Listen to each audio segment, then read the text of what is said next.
Chapter 17 of The Science of Being Great by Wallace D. Wattles. More about thought. Give place here to some further consideration of thought. You will never become great until your own thoughts make you great, and therefore it is of the first importance that you should think. You will never do great things in the external world until you think great things in the internal world. And you will never think great things until you think about truth, about the verities. To think great things, you must be absolutely sincere, and to be sincere, you must know that your intentions are right. Insincere or false thinking is never great, however logical and brilliant it may be. The first and most important step is to seek the truth about human relations, to know what you ought to be to other men, and what they ought to be to you. This brings you back to the search of a right viewpoint. You should study organic and social evolution.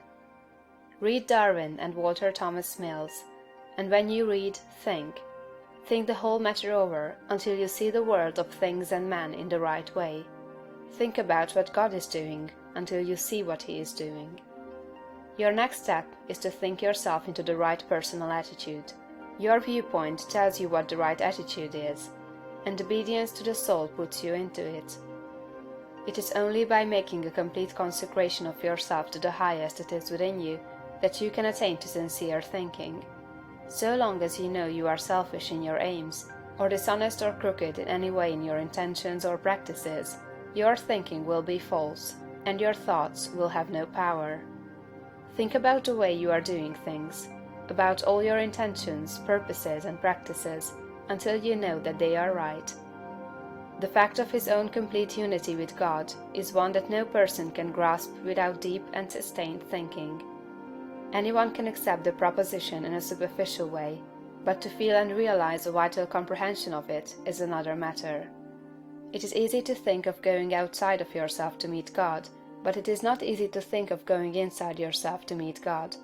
But God is there, and in the Holy of Holies of your own soul, you may meet Him face to face. It is a tremendous thing. This fact that all you need is already within you, that you do not have to consider how to get the power to do what you want to do, or to make yourself what you want to be. You only have to consider how to use the power you have in the right way. And there is nothing to do but to begin. Use your perception of truth. You can see some truth today. Live fully up to that, and you will see more truth tomorrow.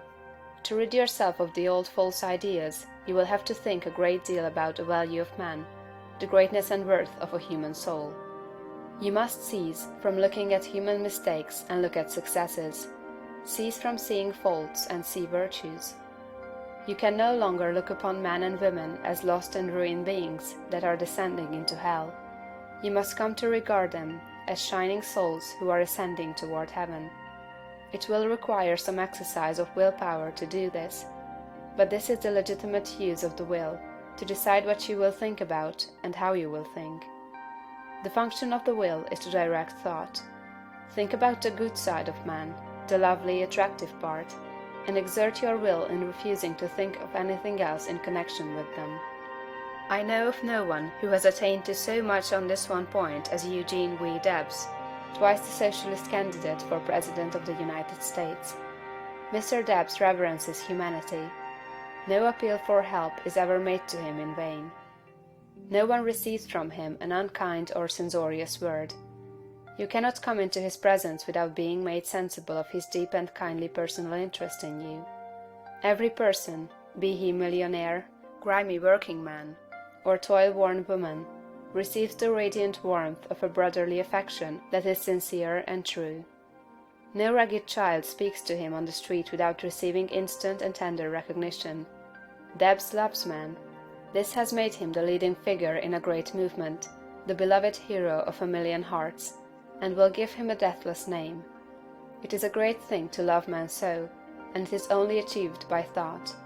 No thing can make you great but thought. Quote, "You may divide thinkers into those who think for themselves and those who think through others. The latter are the rule, and the former the exception. The first are original thinkers in a double sense, and egoists in the noblest meaning of the word." Schopenhauer. Quote, "The key to every man is his thought. Sturdy and defiant though he look, he has a helm which he obeys, which is the idea after which all his facts are classified. He can only be reformed by showing him a new idea which commands his own." Emerson. Quote, "All truly wise thoughts have been thought already thousands of times, but to make them really ours, we must think them over again honestly, till they take root in our personal expression." Goethe. Quote, "All that a man is outwardly is but the expression and completion of his inward thought. To work effectively, he must think clearly. To act nobly, he must think nobly." Channing. Quote, "Great men are they who see that spirituality is stronger than any material force, that thoughts rule the world." Emerson. Quote, "Some people study all their lives, and at their death they have learned everything except to think." Domergue. Quote, "It is the habitual thought that frames itself into our life. It affects us even more than our intimate social relations do. Our confidential friends have not so much to do in shaping our lives as the thoughts have which we harbor." J. W. Teal. Quote, "When God lets loose a great thinker on this planet, then all things are at risk. There is not a piece of science but its flank may be turned tomorrow, nor any literary reputation, or the so-called eternal names of fame that may not be refused and condemned." Emerson. Think, think, think. Thank you for watching this video. Don't forget to subscribe, share and like it. Tell me in the comments how did you like it? See you on the next video.